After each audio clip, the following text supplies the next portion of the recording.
Toronto's getting polluted and the air is thick. And if you try to breathe it, I know you will get sick.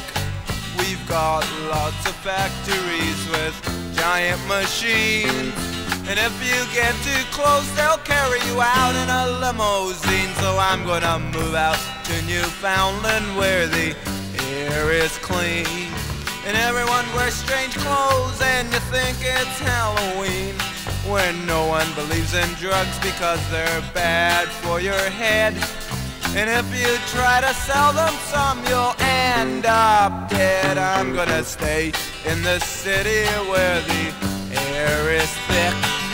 And if you try to breathe it, I know you will get sick. Where I can smoke some grass and do some LSD.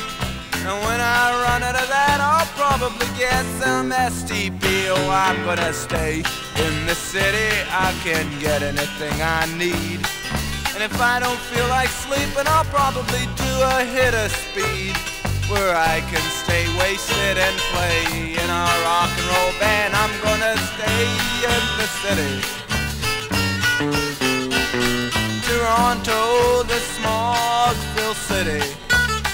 And say to hell with Newfoundland. Besides, it's for greasers anyway.